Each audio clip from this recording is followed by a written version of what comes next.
Warriors question. Warriors take responsibility for their actions. Weapons just follow orders, no matter how wrong they are. Your admiral is giving you a choice. That's rare. That's special. Most leaders don't trust their people enough to give them a choice. But Admiral Kresh is showing you respect by letting you hear the truth and decide for yourselves. If you still believe this attack is right after hearing everything, then I can't stop you. But if you have even a shred of doubt, if you think maybe you're being manipulated, then stand down. Verify the truth. Act with honor, not blind obedience. That's all I have to say. The choice is yours. Marcus stepped back from the console. The bridge was silent. Then, on the tactical display, something happened. One ship powered down its weapons. Then another. Then 5 more. Then 20. Within minutes, half the fleet had stood down. Admiral Kresh watched the display with an unreadable expression. Then he spoke into the fleet-wide channel again. All ships, this is Admiral Kresh. Power down weapons and hold position. I am personally returning to the homeworld to verify our orders. Until then, no offensive action will be taken against human space. Any ship that disobeys will answer to me personally. He closed the channel and looked at Marcus. You're either very brave or very good at manipulation, Commander Chen. I've heard that before, Marcus said. I'm still not sure I believe everything. But I'm sure enough to risk my career on finding out the truth. If you've lied to me, human, I'll hunt you across the galaxy. I didn't lie, Marcus said simply. 3 days later, Marcus and Kyra stood on a balcony overlooking the palace gardens. The red sun was setting, painting everything in shades of crimson and gold. Admiral Kresh had confirmed everything. The conspiracy was fully exposed. The false orders were canceled. The fleet had returned to normal patrol patterns. Humanity was safe. It's really over, Kyra said quietly. For now, Marcus replied. There will always be more problems. More conflicts. More people who think war is the answer. Probably, she agreed. But maybe fewer than before. You changed something, Marcus. Not just by stopping the fleet, but by showing everyone that humans and Vraxians can work together. My people are starting to see yours differently. Your people are starting to see you differently too, Marcus said. You stood up to a coup. You fought beside me. You risked everything for what was right. That's the kind of leader the Empire needs. Kyra looked at him. And what kind of leader does humanity need? Marcus thought about that. I don't know if I'm a leader. I'm just a soldier who got lucky. You're more than that. You've become a symbol. The human who can't be defeated. The man who ended 2 wars. What will you do now? The peace is secure. You could probably negotiate a return to Earth if you wanted. Marcus turned to face her. Is that what you want? For me to leave? No, Kyra said softly. But I won't force you to stay in a political marriage you never wanted. It's not political anymore, Marcus said. Hasn't been for a while. You know that. Then what is it? Marcus reached out and took her hand. I don't know exactly. Something new. Something neither of our peoples has seen before. Maybe that's good. Maybe that's what peace really looks like. Not just treaties and borders, but actual connections between people. Kyra squeezed his hand. My father wants to make you an official military advisor. He wants your perspective on restructuring the Empire's approach to conquered territories. He thinks you could help prevent future rebellions. That sounds like a lot of work. It is, but you'd be good at it. She smiled slightly. Plus, someone needs to make sure you don't get yourself killed doing something heroic. Is that your job now? Apparently, she said. Someone has to do it. You're terrible at self-preservation. Marcus laughed, and this time his ribs didn't hurt as much. I'm getting better at it. I've lasted this long, haven't I? Below them, in the gardens, they could see humans and Vraxians working together. Engineers sharing techniques. Soldiers trading stories. Children playing games that mixed both cultures. It wasn't perfect. There was still suspicion, still resentment, still wounds that would take generations to heal. But it was a start. Do you think it will last? Kyra asked. The peace. I don't know, Marcus answered honestly. but I know we'll fight for it. Together, that has to count for something. Together, Kyra repeated, looking at their joined hands. I like the sound of that. The sun set completely, leaving them in comfortable darkness. Tomorrow would bring new challenges, new problems to solve, new conflicts to navigate. But for tonight, Marcus allowed himself to simply stand there, holding hands with someone he had started to care about, looking out at a galaxy that was just beginning to learn what peace could really mean. Marcus, Kyra said after a while. Yes. Thank you. For everything. For fighting. For not giving up. For showing us a better way. Thank you for believing I could, Marcus replied. They stood there together as the stars came out. Two people from different worlds who had somehow found common ground. It wasn't the ending Marcus had expected when he first agreed to this marriage. It was better. Far below, in a small garden corner, old Tyrion, the gardener, smiled to himself as he tended his silver flowers. He had seen the human commander that first day, had watched him slowly win over hearts and minds through determination and honor. Sometimes Terran thought, the best warriors are the ones who know when to fight and when to build bridges instead. He patted the soil around a newly planted seedling. It would take time to grow, just like this piece. But with care and patience, it would bloom into something beautiful. In the palace above, Marcus and Kyra talked late into the night, planning for a future that neither of them had imagined possible just months before.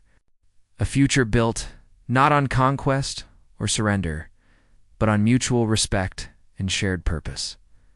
The war was over. The real work of peace was just beginning, and Marcus Chin, the man who ended 2 wars by refusing to give up, was exactly where he needed to be. The Great Hall of the Galactic Council fell silent as the final vote was counted. 700 species, representing thousands of worlds, had spoken. Humanity was out. Ambassador Sarah Mitchell stood at the defendant's podium, her hands gripping the cold metal edge.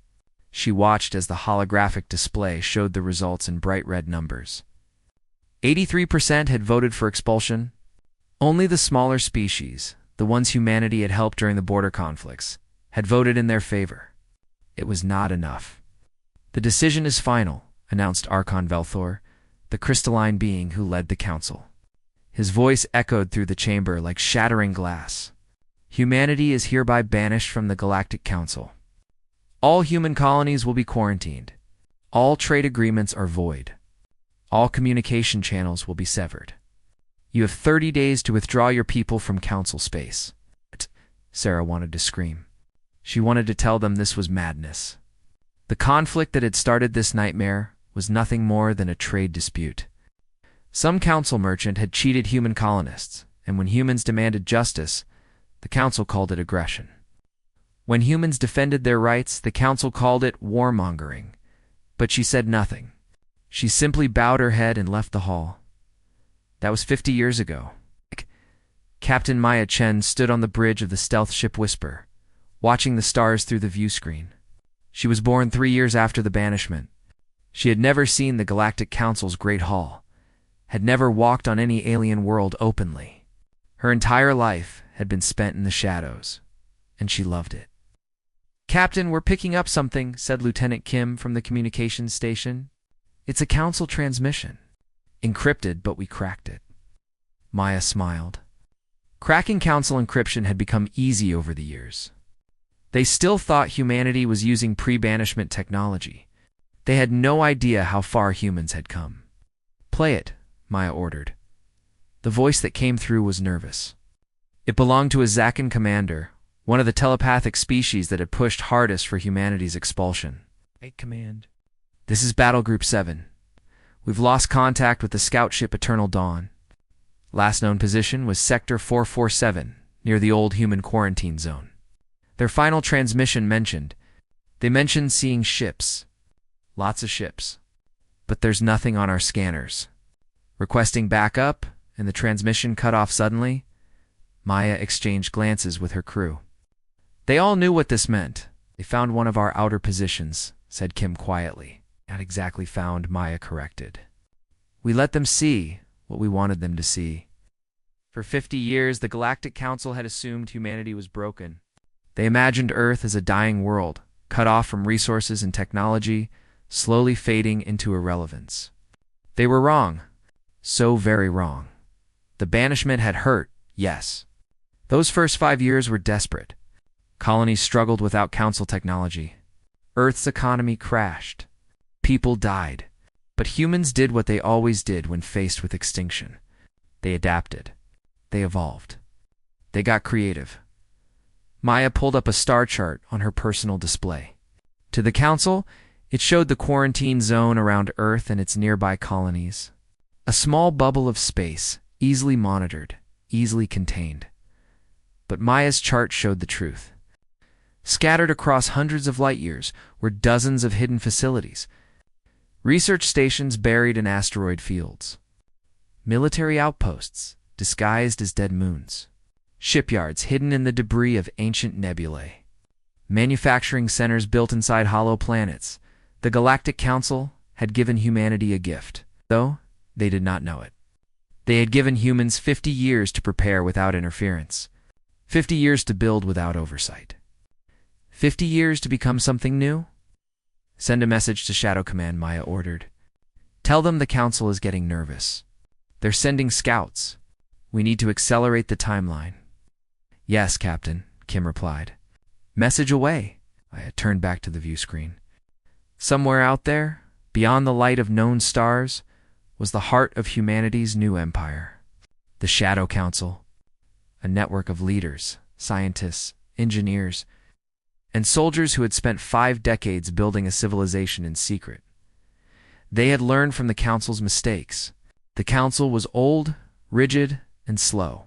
It was led by species who had been powerful for thousands of years and could not imagine losing that power. They believed age meant wisdom. They believed size meant strength. Humanity had learned something different. Speed meant survival. Innovation meant power. And being underestimated meant having the element of surprise. A new alert appeared on Maya's console. Another council ship had entered the quarantine zone. This one was bigger. A warship. They're getting bold, muttered Lieutenant Commander Jackson from the tactical station. That's a Judgment-class cruiser. They don't send those unless they mean business. Maya watched the warship's trajectory.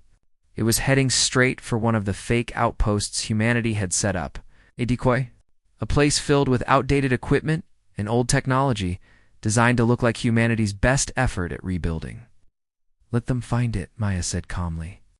Let them think they've discovered our secret base. Let them destroy it if they want. The data they'll recover will tell them exactly what we want them to know. Which is, asked Jackson. Maya's smile widened. That we're weak, that we're desperate, that we're exactly where they think we are. The truth, Maya knew, was something the Council would discover far too late. Humanity was not hiding in fear within the quarantine zone. Humanity had left. They had scattered to the dark spaces between stars, building a network so vast and so hidden that the Council could not imagine its scope. And soon, very soon, the Galactic Council would learn what happened when you banished a species that refused to stay down. The warship reached the decoy outpost and began scanning it. Maya watched with satisfaction as they took the bait. Begin Phase 2, she ordered. It's time to start making noise. Across dozens of sectors, hidden human ships received the signal. The game was about to change. The Council had spent 50 years forgetting about humanity. It was time to remind them. Banished from the Stars, Part 2. The Shadow Network Ambassador Kale pressed his crystalline fingers against the datapad. Watching the reports with growing concern, 3 more ships had gone missing near human space. 5 outposts had been discovered, all abandoned. And strangest of all, there were rumors. Whispers from the edge of Council territory about humans appearing in places they should not be. He sat in his private office aboard the Council flagship Eternal Truth, reviewing 50 years of intelligence reports on humanity. The official story was simple. Humans were contained, isolated, slowly dying in their quarantine zone. But the official story did not match what Kale was seeing. Ambassador, His assistant, a young Velthera named Shira, entered the room. You asked for historical records on human behavior? Yes, Kale gestured for her to continue. The archives show something interesting. Before the banishment, humans were involved in 73 separate aid missions to minor species. They helped rebuild worlds after natural disasters. They shared medical technology freely. They even defended several small civilizations from pirate attacks, asking for nothing in return. Kale's light pulsed thoughtfully. And after the banishment, nothing official, but ... Shira hesitated. There are reports, unconfirmed. Small colonies on the frontier mention mysterious benefactors. Ships with no identification delivering food during famines, medical supplies appearing when plagues hit. Technology transfers that saved failing infrastructure. Let me guess, Kale said quietly. These incidents all involve species that the Council deemed too minor to help. Yes, Ambassador. Every single one. Kale felt something he rarely experienced. Fear. Not of human weapons or ships, but of human patience. While the Council had been congratulating itself on containing the human threat, humanity had been building something else entirely, deep in the asteroid belt beyond Pluto's orbit. Maya Chen walked through the corridors of Shadow Command. The facility was enormous, carved from a massive asteroid and hidden behind stealth fields that made it invisible to even the most advanced. Council scanners. She entered the central chamber where the Shadow Council was meeting. 12 humans sat around a circular table, each representing a different aspect of humanity's secret network. Military leaders, scientists, diplomats, economists, and intelligence chiefs. They were the real government of humanity now, operating completely outside the Council's knowledge. Captain Chen greeted Director James Park, the head of Shadow Command. He was an old man now, one of the few who remembered life before the banishment. Your report? The Council is starting to notice inconsistencies, Maya said, taking her seat. They're sending more scouts. Eventually they'll figure out we're not where they think we are.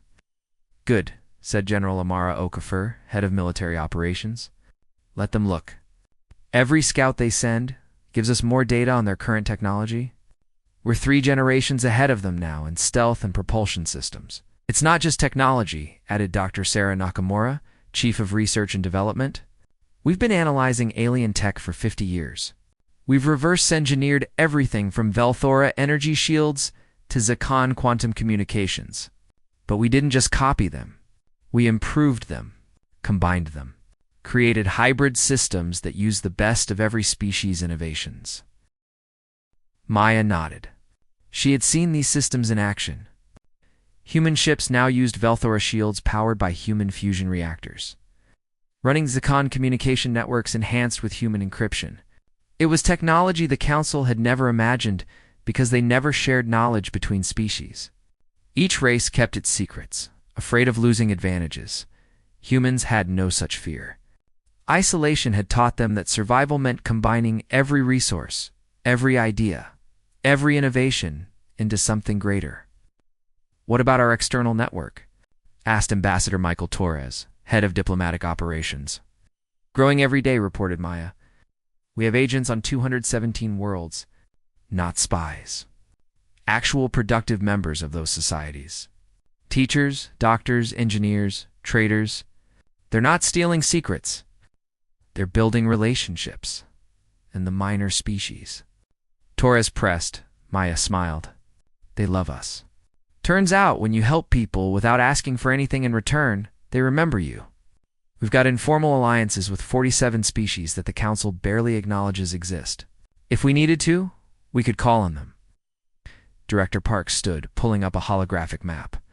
It showed Council space in blue, the human quarantine zone in red, and scattered throughout the galaxy, hundreds of green dots. Each green marker is a human presence, Park explained. Hidden colonies, research stations, listening posts, trade outposts, and allied settlements. We're not contained. We're everywhere. Kale would have been horrified to see that map. The Council believed they had locked humanity in a cage. They did not realize humans had simply built a new house and left the cage empty. Our economy is stable? asked Financial Director Chen Wei. Better than stable, answered Economic Coordinator Janet Asay. We've been trading with frontier worlds for decades. Resources, technology, knowledge. We use cryptocurrency networks the Council can't track.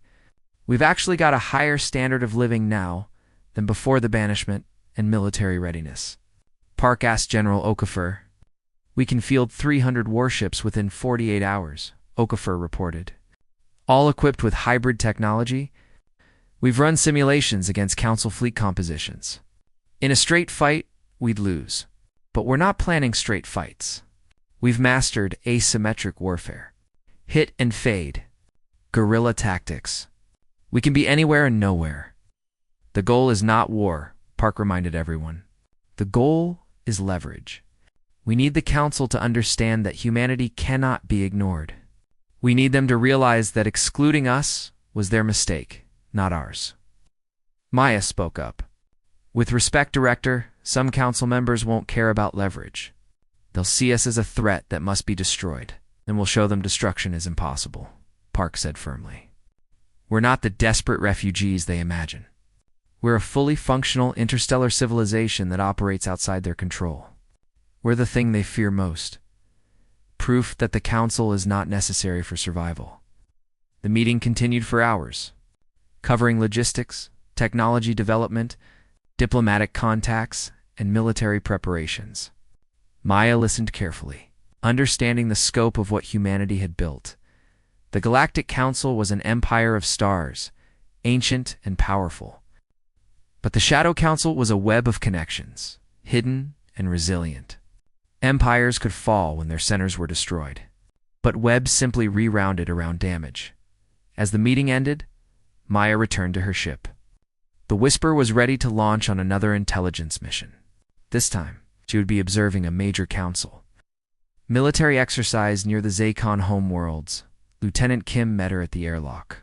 Captain, we just received a coded burst from one of our deep cover agents on Velthera Prime. The Council is planning something. A secret committee has been formed to investigate human activity. Let me guess, Maya said. Ambassador Kale is leading it? Yes, ma'am. How did you know? Because he's smart, Maya replied. He's one of the few Council members who might actually figure out what we've done. We need to watch him carefully. He could become either our greatest ally or our most dangerous enemy. The Whisper launched silently from the asteroid base, disappearing into the darkness between stars. Behind them, Shadow Command continued its work, coordinating a hidden civilization that spanned the galaxy. The Council thought they had banished humanity to the edges of space. They did not realize humanity had claimed those edges and made them stronger than the center. The game was accelerating. Soon, very soon, the truth would come out. And when it did, the galaxy would never be the same. Banished from the Stars, Part 3. The Web. Revealed Ambassador Kale had not slept properly in 3 weeks. The data kept getting worse. Or better. He was no longer sure which his investigation team had compiled reports from across Council space. What they found was disturbing. On the frontier world of Kellis Prime, a plague had been stopped by mysterious medical supplies that appeared overnight. On Varta Station, an engineering disaster was prevented by technical knowledge that came from an unidentified consultant. On 17 different worlds, educational programs were being run by teachers who had no official records but possessed incredible knowledge. Every trail led back to humans, but not to the quarantine zone. These humans were already embedded in galactic society, living openly, helping communities, and building trust. How many? Kale asked his team during their daily briefing. Commander Thex, a military intelligence officer, checked his notes. Conservative estimate? At least 10,000 human agents operating across Council space. But we think the real number is much higher. Maybe 50,000. Maybe more? 50,000? Kale's light pulsed in shock. That would mean 1 in every 10 humans left their quarantine zone. How did we not notice? Because they did not hide, said analyst Mira, a Zakan telepath. That is the brilliant part. They traveled openly as refugees, traders, scholars, workers. Our border security let them through because they seemed harmless. Individual humans seeking new lives. We never imagined it was coordinated. Kale turned to the holographic display, showing a map of the galaxy. Red dots marked confirmed human presence. There were hundreds of them, and those were only the ones they had found. This is not infiltration, Kale said slowly. This is colonization. They are colonizing our space, one person at a time, by making themselves useful. By becoming part of our communities, should we arrest them? Asked Thex. On what charge? Kale countered. Helping people? Teaching children? Healing the sick? Every report shows these humans are model citizens. Arresting them would make us look like tyrants, which was exactly the point, Kale realized. Humanity had turned their banishment into a moral victory. While the council looked cruel and petty for excluding them, humans looked compassionate and generous for helping others despite that exclusion. There's more, Mira added reluctantly. We've been monitoring communications between minor species. Many of them are talking about forming their own alliance, an alternative to the council. And they're talking about asking humanity to lead it. Kale felt the weight of that statement. The Galactic Council's power came from unity. If minor species started leaving, the entire structure could collapse. Before he could respond, an urgent alert flashed across the displays. Incoming emergency transmission from Sector 12, announced the communications officer. A Class 7 asteroid is on collision course with the colony world Apprentice. Population 3 million. Impact in 6 hours. Kale's mind raced. What's our response time? Nearest council fleet is 9 hours away, Dex reported grimly. We can't get there in time. What about local defenses? Prentice is a minor colony. They have no planetary defense systems. They've been requesting them for years, but the Council Budget Committee kept denying the funding. Kale closed his eyes. 3 million people were about to die because the Council moved too slowly and cared too little about frontier worlds. Send every available ship, he ordered. Even if we're too late, we have to try.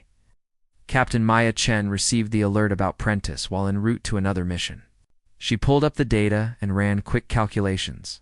The Council could not reach them in time, but humanity could. Change course, she ordered. Maximum speed to Prentice. Captain, that will take us through Council space, Lieutenant Kim warned. They'll detect us. I know, Maya said calmly. Send a priority message to Shadow Command. Tell them we need authorization for Operation Mercy. The response came back within minutes. Authorized.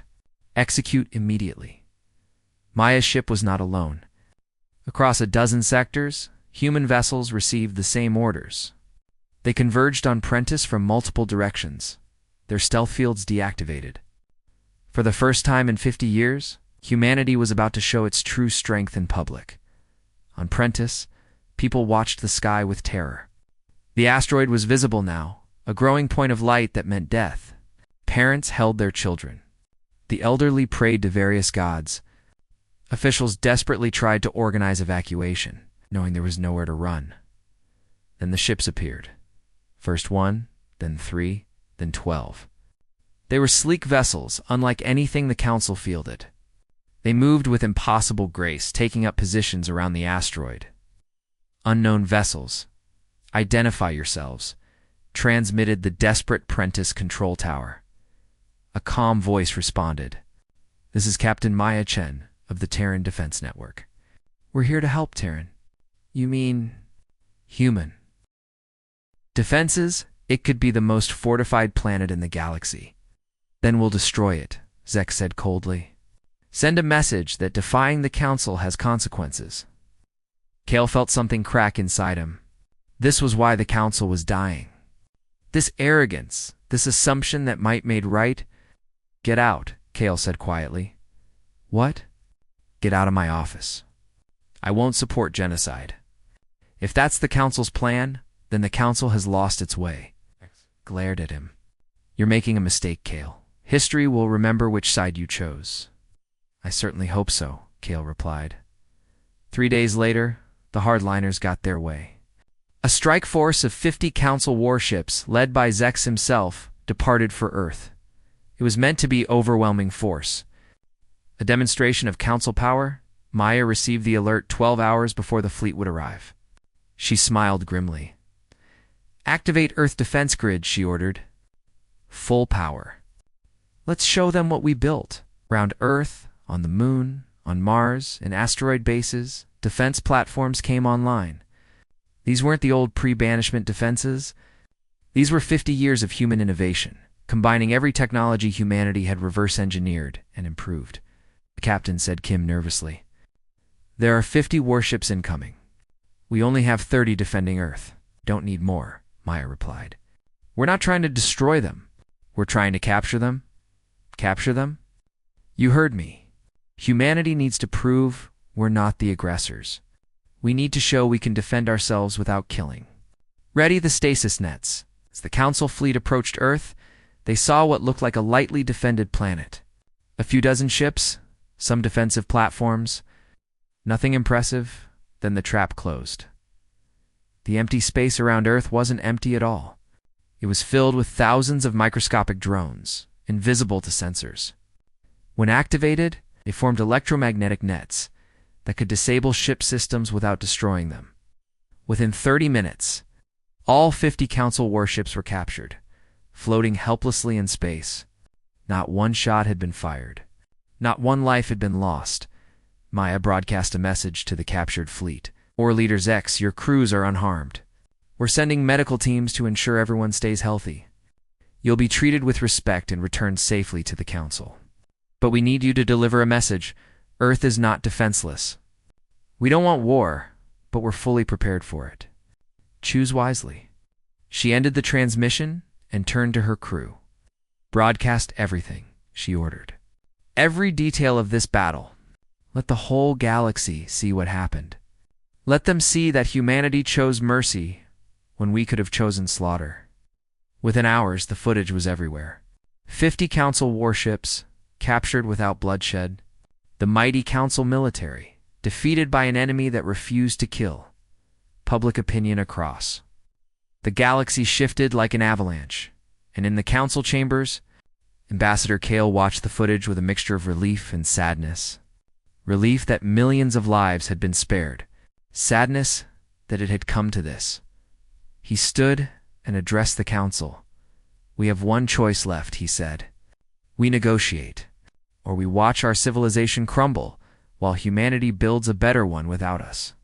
Banished from the Stars, Part 5. A New Galaxy. The captured Council warships floated in Earth orbit like monuments to a failed strategy. Inside them, soldiers and officers who had come to conquer were being treated as guests. Human medical teams ensured everyone was healthy. Human engineers explained their technology. Human diplomats answered questions patiently. War Leader Zex sat in his command chair, watching Earth through the view screen. He expected to see a desperate world clinging to survival. Instead, he saw gleaming cities, orbital stations, massive agricultural platforms, and defensive grids that made his fleet look primitive. A human guard approached. A young woman with kind eyes. Sir, we're preparing to transport you and your crew back to your ships. They've been repaired and refueled. You're free to leave whenever you're ready. Zex stared at her. You're letting us go? Just like that? Of course, she replied. You're not prisoners. You're guests who overstayed their welcome. Besides, we need you to deliver a message. What message? That this didn't have to happen. That it never has to happen. That we're offering partnership, not domination. Zex looked at this young human who spoke with such confidence. She couldn't have been more than 25 years old. She was born after the banishment, had never known the Council's respect, had every reason to hate his species. Yet she treated him with dignity. Why? He asked. Why show mercy?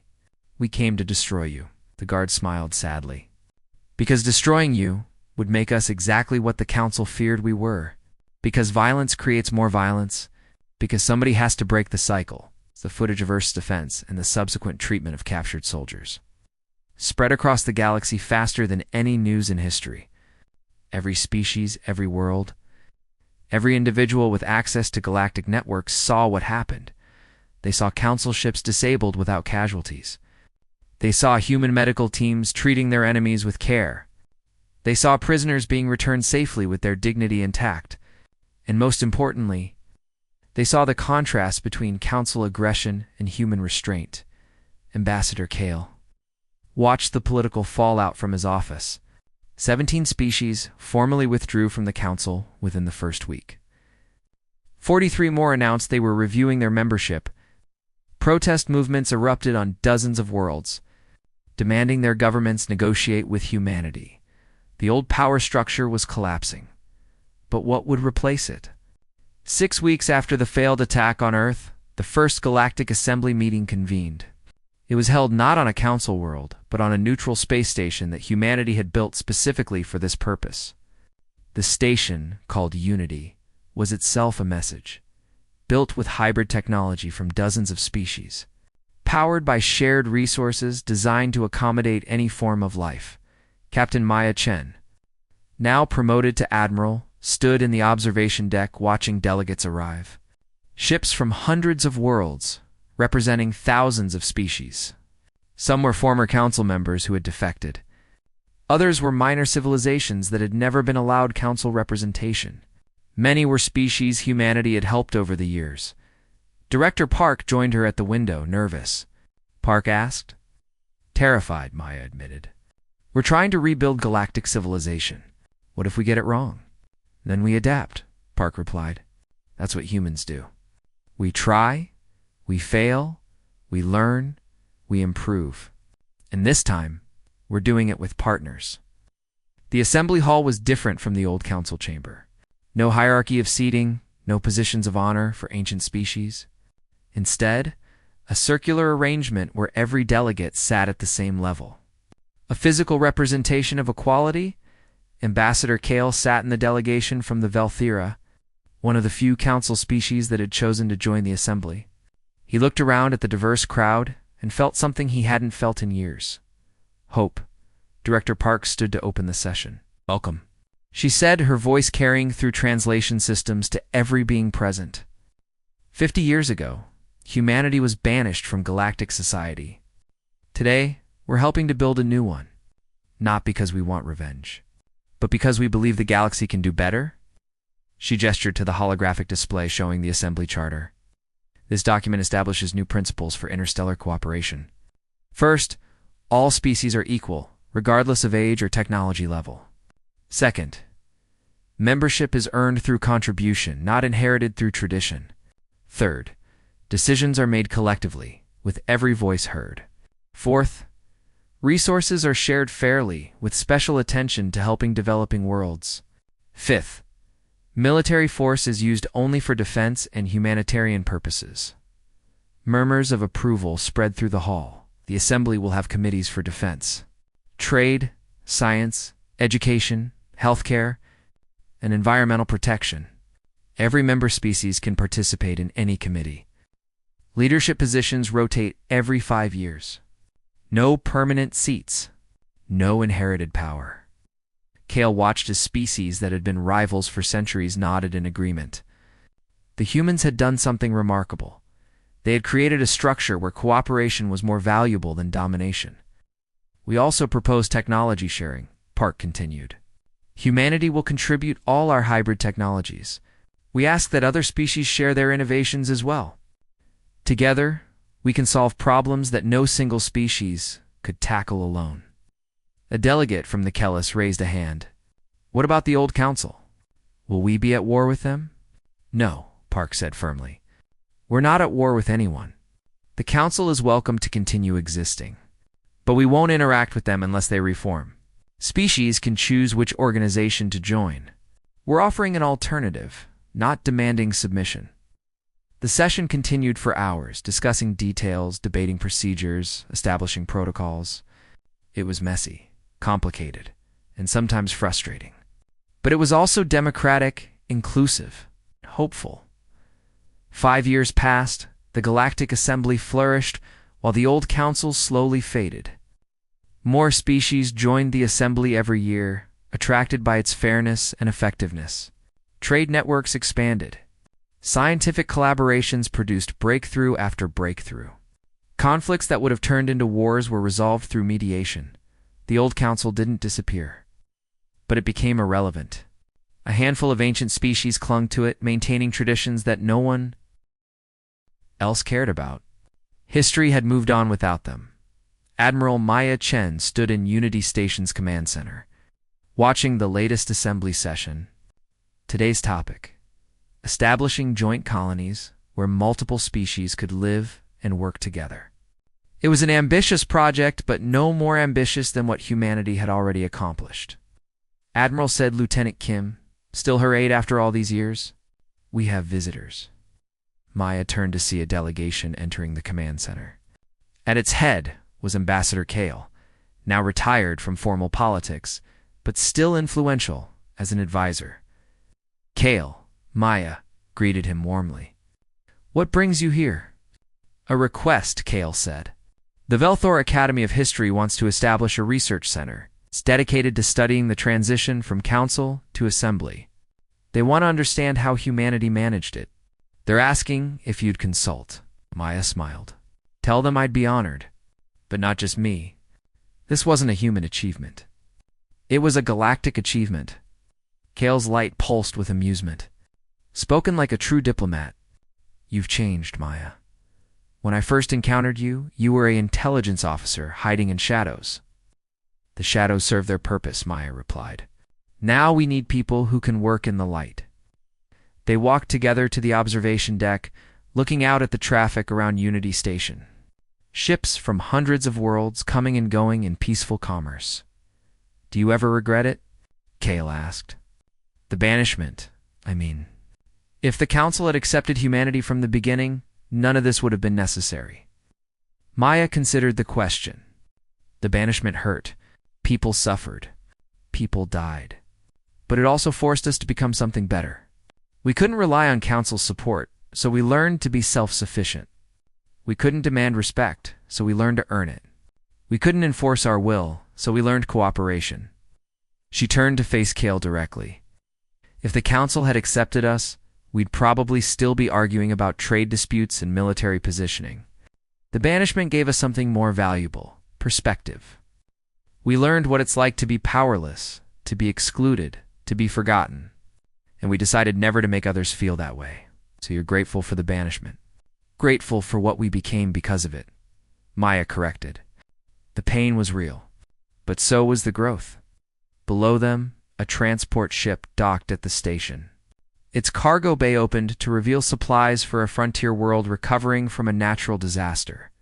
Human engineers worked alongside Velthora scientists, Kellis medical staff, and volunteers from a dozen other species. This was the new galaxy. Not perfect, but better. Not unified through force, but through choice. Not ruled by the ancient and powerful, but guided by the innovative and compassionate. Somewhere in the old council chambers, few elderly beings debated procedures that no longer mattered. But here, in Unity Station and thousands of worlds beyond, people were building something humanity had dreamed of for centuries, a true community of stars. Maya's communicator chimed. A new message from Earth. The first joint colony project had been approved. 3 species would work together to terraform a marginal world into a paradise. Want to know the best part? Maya asked Kale. What? In 50 years, when young beings study history, they won't remember the banishment as humanity's defeat. They'll remember it as the beginning of something better. They'll ask themselves, what if we hadn't banished them? Would we still be stuck in the old ways? Kale's light pulsed with laughter. That is, remarkably optimistic, Maya agreed. But we built an interstellar civilization in secret, survived isolation, and created a new galactic order through compassion instead of conquest. If we can do all that, optimism doesn't seem so unrealistic. She looked out at the stars, at the ships passing peacefully, at the future humanity and its partners were building together. 50 years ago, humanity had been cast out of the galaxy. Today, they were helping the galaxy find its way home. And that, Maya thought, was worth every moment of struggle it took to get here. The end.